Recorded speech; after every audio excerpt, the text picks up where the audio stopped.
Let us pray. Heavenly Father, thank you that we can once more come before your throne of mercy and of grace. That we can enter through Jesus Christ our Lord, who made the way, who have prepared for us the path into your presence.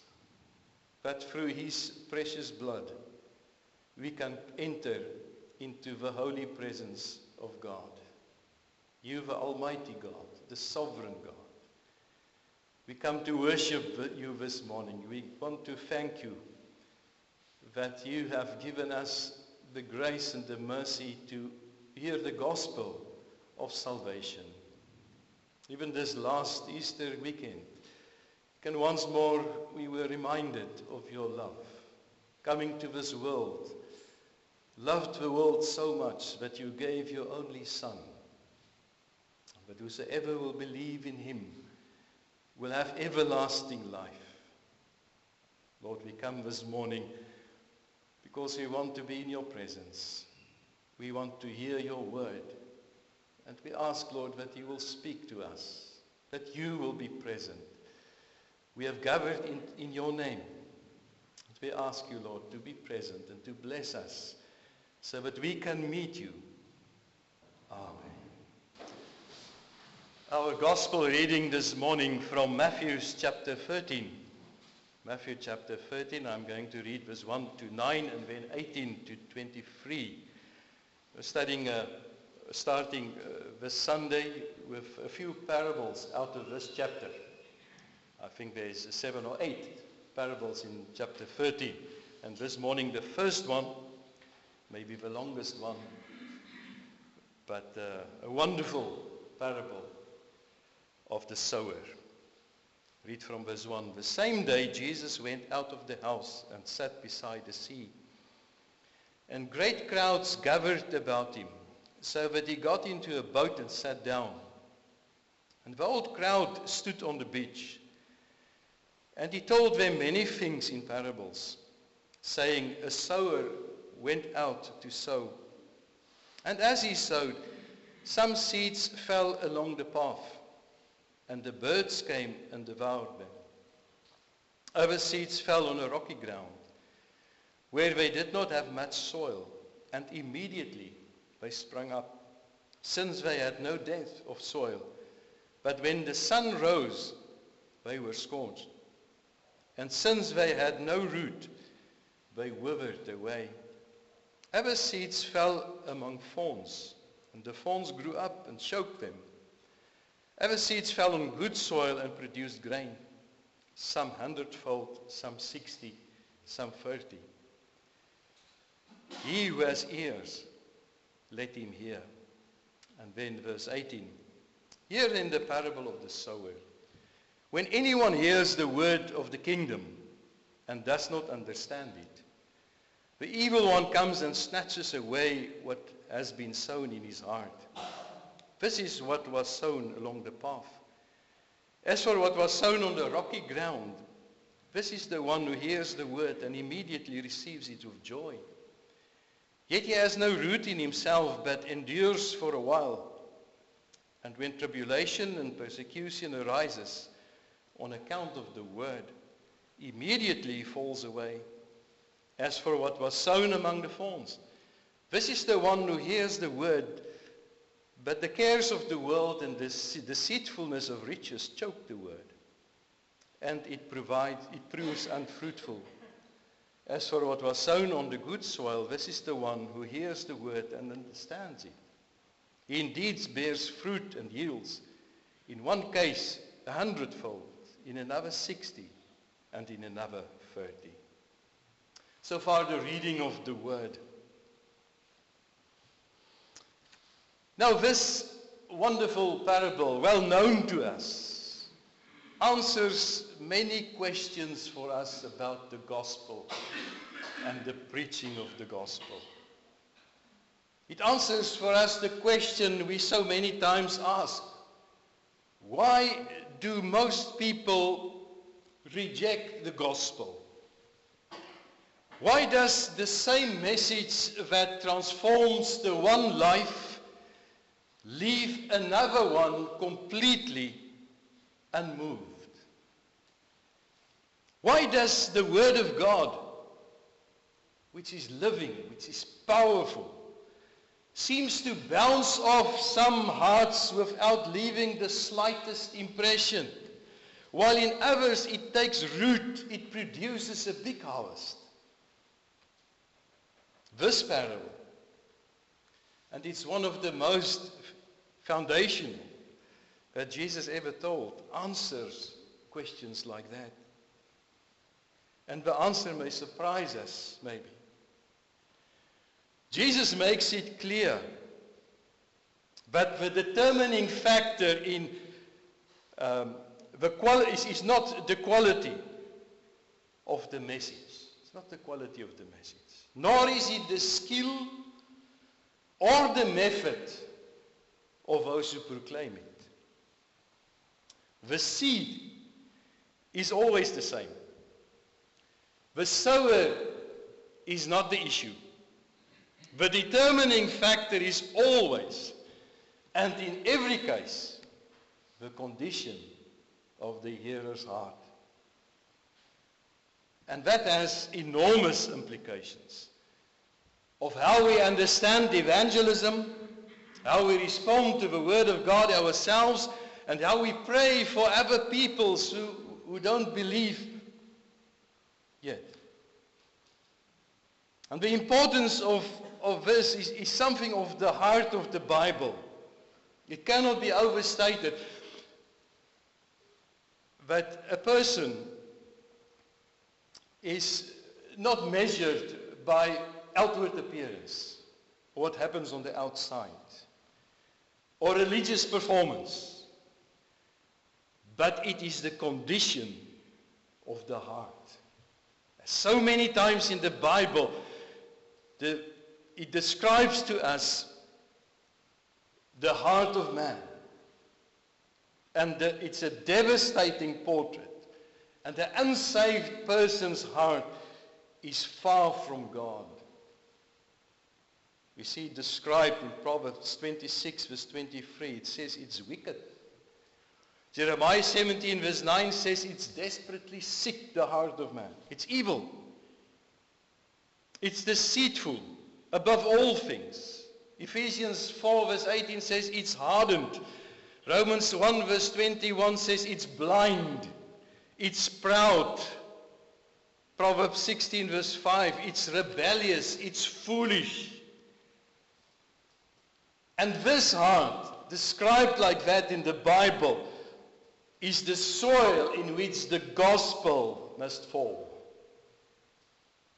And this parable shows us what remarkable, with clarity, exactly what happens when that seed is sown in the heart. Now first we look at the setting of this parable. Jesus left the house near the Sea of Galilee and he went down to the shore. The crowd that gathered around him was enormous. People came from everywhere. And he had to get into a boat and he pushed it a little offshore and sat down to teach them, the people that was on the beach. And it was a remarkable gathering. People from various cities and towns, and they were drawn by the extraordinary power of Jesus, but also because they heard and they saw that he was unlike any other teacher himself. And he spoke to them in parables. The word parabole in Greek means literally to place one thing alongside another with the purpose for comparison. And this teaching method was very familiar. And it used everyday scenes and places to tell and to explain profound spiritual truths. And as Jesus began to speak, A sower went out to sow. It was possible that maybe in the background, it was a farming area. Maybe there was a farmer busy sowing his seed. It was an agricultural society. And they understood sowing, reaping, and harvesting. They know what it means. But what they did not understand at that stage was the spiritual truth behind it. And Jesus started to tell them these parables. And in the parable, he was moving from the natural to the supernatural. He moved from the visible that was seen to the invisible, to the simple, to the more profound, from the earthly to the heavenly. There were mainly three components here. And we need to identify them: the sower, the seed, and the soil. Now, a sower is anyone who proclaims the gospel of the kingdom. And Jesus himself was the first, the greatest sower. He scattered the seed all over Palestine where his earthly ministry was, and he declared the good news of the kingdom of God to anyone who would listen. In another parable later in this chapter, it says, the good seed sowed is by the Son of Man, Jesus. The apostles followed in his footsteps. Like Paul, Acts 9 verse 15 said, I was a chosen vessel to bear his name, to proclaim it. And the task falls on every believer of every generation. Every person who faithfully shares the gospel. If it is a missionary, a Sunday school teacher, anyone who proclaims the gospel, is faithful in that. The seed is the word of God. And here specifically, the message of the kingdom. In Matthew, one of his great themes is the kingdom of God, the kingdom of heaven. And this message of the kingdom is about how sinners can enter into a right relationship with the King, be forgiven their sins, and inherit eternal life. Luke, in his account of this parable, says it's the seed is the word of God. Peter echoes this with great clarity what this word does when he says in 1 Peter 1 verse 23, you have been born again, not of perishable seed, but of the imperishable, through the living and the enduring word of God. The word of God is the seed. And it's crucial to know that. And this seed cannot be improved upon. You cannot better it. You cannot replace it with something else. There's no artificial substitute. You cannot culturally adapt it. You cannot theologically dilute it. You cannot produce a different seed. And Paul is absolutely clear about that, because he says in Galatians 1 verse 8 to 9, anyone preaching a different gospel, sowing a different seed, a curse is upon him. So attempting to bring a more acceptable message so that unbelievers might more easily believe and have a false conversion is not the true seed of God. It's not the message of the kingdom. The seed is perfect. You cannot change it. It was created by God, given to us, and we are called to sow it faithfully. The soil is the human heart. And this is central truth in this parable. The same seed, identical, every case it falls on four radical different hearts. producing 4 completely different results. The sower does not change, the seed does not change, only the soil changes, and it determines everything. So the issue is never the seed, but it's always the soil. But we see 4 types of soil. First one, the hard heart, the path. The path. The first heart that is described by Jesus in this parable is the path where the seed was falling. The hard heart. As he was scattering the seed, some fell along the path and the birds came and ate it.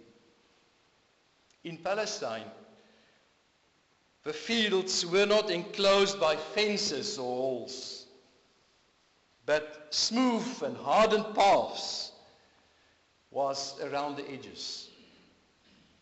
And they had a constant traffic on these paths of people and animals. And with the Palestine heat beating down relentlessly, and the feet of his countless travelers, it compacted the soil until it was so hard, it was baked as clay. And when the sower sowed his seed, some of his seed fell on that path. And it was unable to penetrate until the birds came and pick it clean. Luke adds, he said, until it was trodden down by the feet of those who walked on it. It had never had the slightest chance to grow and producing anything. And Jesus explained in verse 19, but this represents the person who hears the gospel, but whose heart is so throughoutly hardened against it that the word never penetrates the surface at all. Satan is described as the birds that snatches away the seed, and it comes immediately to take away that was sown. For what reason? So that they will not believe and be saved. But we can learn from that the devil is never passive or indifferent when the gospel is preached. He's active, he's alert, he's aggressive, and he's determined to ensure that God's seed never takes root. But this hardness of heart does not typically develop overnight. It's not suddenly that a person says that he don't want the gospel. But it accumulates over the years. Years of sin upon sin. A conscience that is repeatedly silenced. The heart never broken by genuine conviction. Never softened by repentance. Never plowed by self-examination in the light of God's word. And each time a person hears the gospel and dismisses it, and each time the Spirit of God moves and they resist it against God and against His working, and each time they choose a sin over righteousness, that heart grows harder.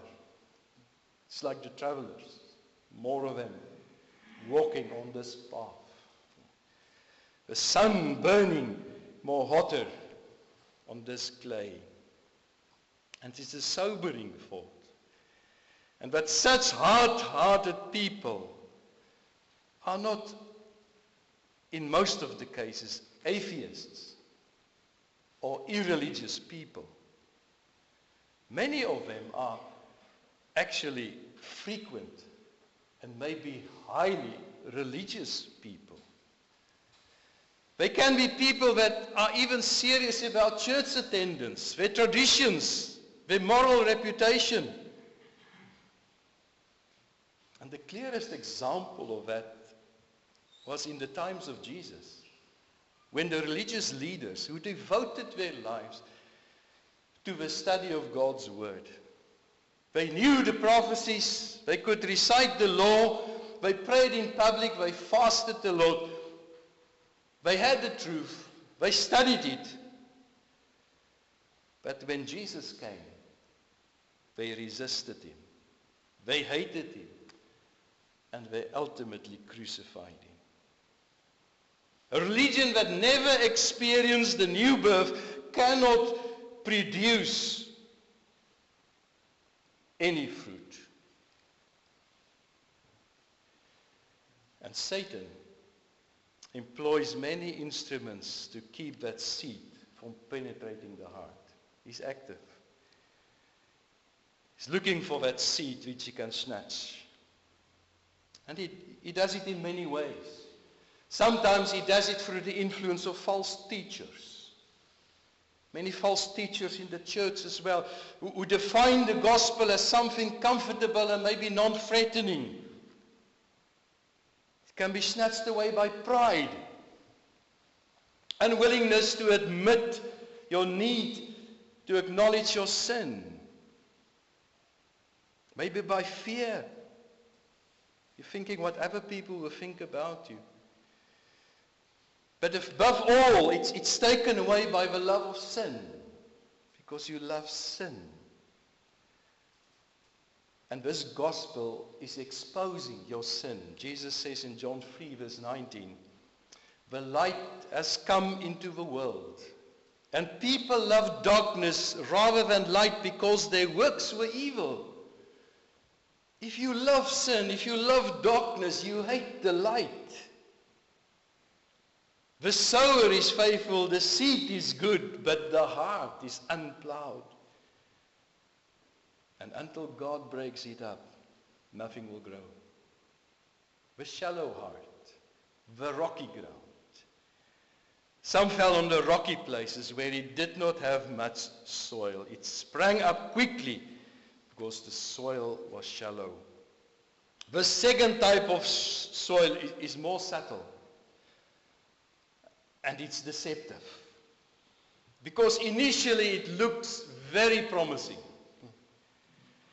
The rocky ground here does not refer to soil that contains visible stones, because the farmer, the good farmer, will take care of that. He will take away the rocks. But it refers to a large flat shelves of limestone bedrock that is beneath the surface, invisible to the eye and beyond the reach of their plow. A farmer could cultivate his field to the best of his ability, and he cannot have any idea about that limestone beneath it. And when seeds fall on this kind of soil, something interesting happened. The shallow layer of topsoil warms up more quickly than the deeper soil. And the seeds germinate rapidly because of the warmth. And the plants spring up faster than normal. It looks good. It gives every appearance of exceptional vigor and health. You know, farmers, when they see that in the places where I was, and the maize farmers, they go and they look continually for growth. And they walk in the fields and they scratch. Look how the maize is coming out. It's looking good. And this seed also sprang up. Immediately, visible. But what happened beneath the surface tells a different story. The roots hit the limestone and had nowhere to go. And they cannot penetrate the rock. And when the sun rises and it is fierce and intense, the roots are looking for more moisture but cannot find it. And the plant withers and dies. What looked like the greatest success turned out to be the greatest failure. And Jesus explains that this represents the person who receives the gospel with immediate and genuine joy and enthusiasm. but whose heart has never been truly deeply broken by the Holy Spirit. It lasts only a short time. When trouble and persecution comes because of the word, they quickly fall away. They were moved when they heard the gospel. They were excited. But beneath the surface, nothing changed. There was still self-love, self-will, worldly attachments. The roots of genuine repentance and true faith never had the depth to sustain when pressure came. John Wesley would call it false peace. People get excited and emotional at many things. But here, there was no growth. True saving faith counts the cost. And this person did not. When Jesus called people to discipleship in Luke 14 verse 33, he said, if anyone who does not give up everything, he cannot be my disciple. And Matthew 10 verse 38, whoever does not take up his cross and follow me is not worthy of me. The shallow heart, the shallow person, never genuinely reckoned with these demands of Jesus. And because they are shallow, only on the surface, they respond. It slowly died away. And then in the third place, we see the crowded heart, the thorny ground. The other seed fell amongst the thorns, which grew up and choked the plants. The third one represents perhaps the most common failure in affluent and comfortable parts of the world today. The farmer in the parable did his best to clear the field. But the roots of the weeds and the thorns run sometimes very deep, and the plow cannot reach them all. And when the rain comes and the sun warmed the soil, the thorns grew up with vigor. They grow. And they outpaced the good seed. They're drinking up the moisture. They're blocking the sunlight until the good seed was slowly but surely strangled and died without ever bearing fruit. Jesus is saying here about this person, he hears the word. He's not indifferent to it. He's not hostile to this word. He may genuinely respond to it. But verse 22 says, the worries of this life, the deceitfulness and the wealth choke the word and make it unfruitful. Combining it with Matthew, Mark, and Luke, we find 4 categories of these forms that Jesus identifies. First one, the worries of life. Anxiousness. Always something to worry about. We live in this world. There's always something to worry about. And Jesus is not saying here that it's trivial to worry about and be concerned about things that needs our attention. It's not wrong to be busy with those things. But when those things dominate your mind and your life, and it displaces the Word of God from its rightful place, it's not good. It can be a danger. The second thorn is the deceitfulness of riches. Jesus does not say riches themselves are the thorn. He says the deceitfulness of riches. Nothing wrong with money. Nothing wrong to be rich. But Paul also says the love of money is the root of all evil, and we see it all over the world and so much in our country as well, where the root of so much evil is the love of money, pursuing money, corruption, all that sorts of thing. But to be rich is not wrong, but the love of it, the deceitfulness of riches, the seductive lying promise that says if you have that, you'll have everything and you'll be happy.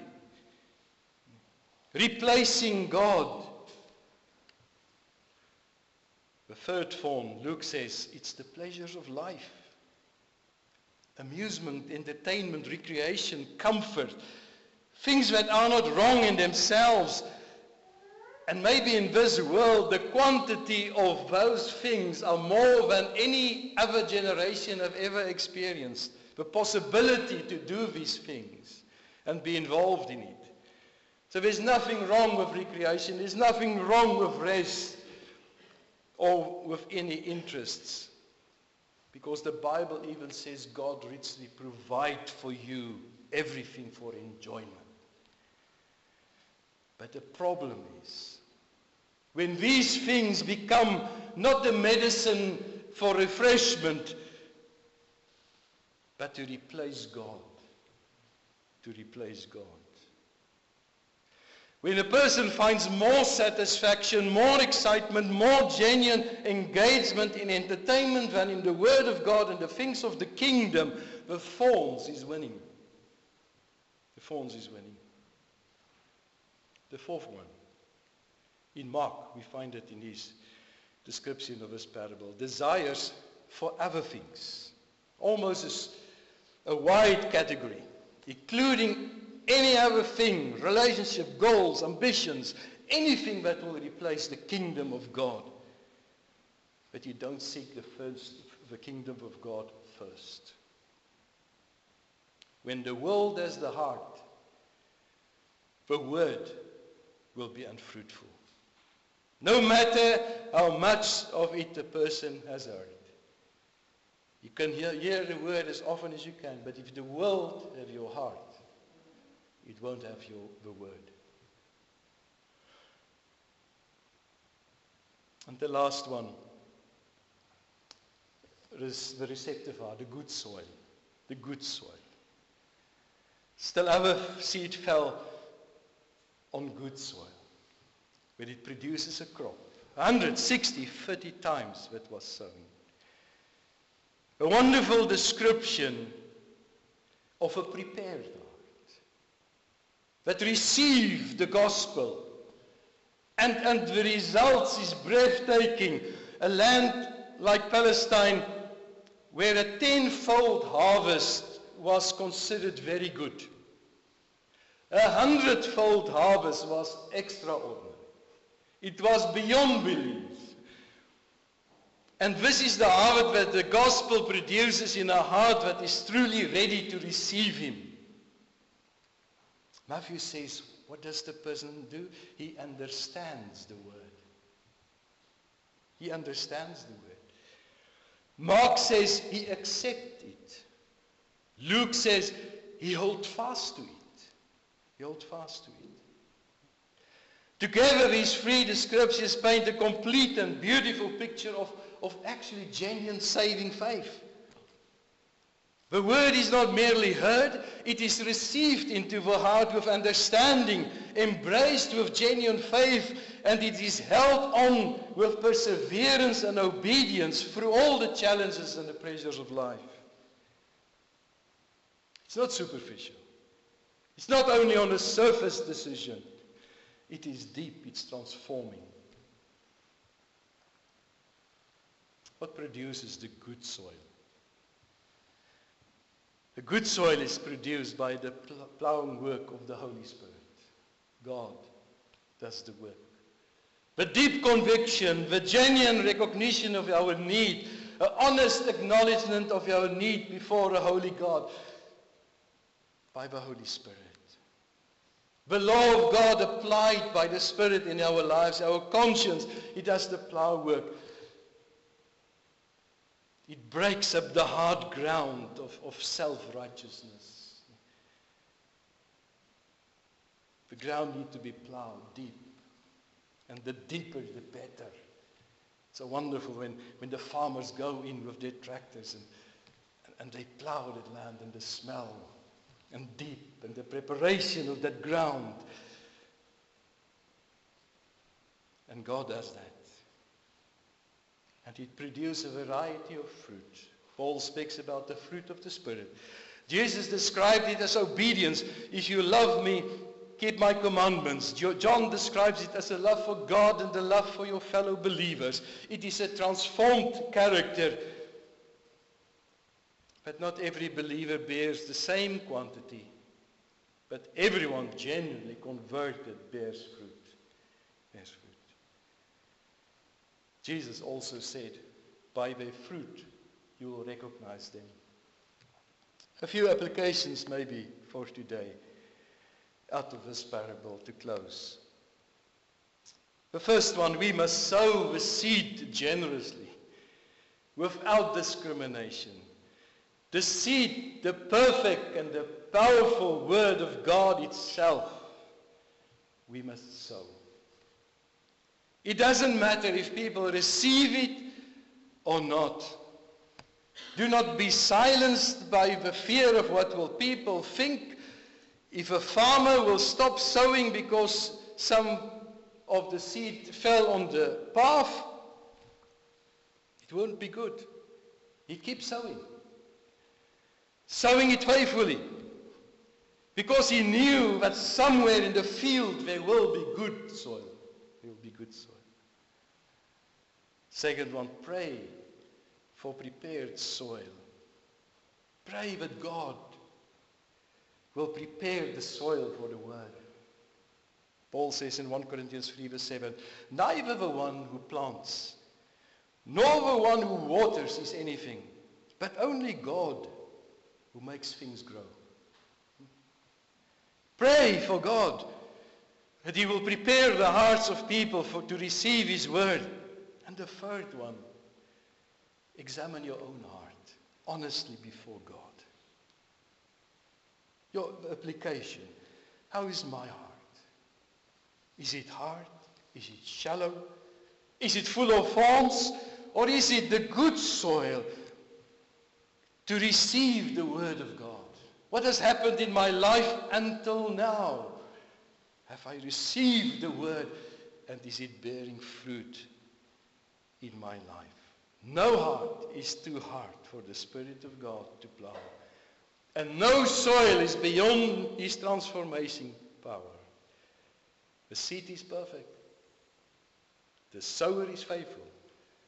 The harvest is certain. The question is always, what kind of soil am I? Amen. Let us pray. Heavenly Father, we come before you with grateful hearts, giving you all the thanks and the praise that we once had the opportunity to hear your word, and that we can hear it so often. We acknowledge that your word is the incorruptible seed. It is perfect, it's powerful, it never changes.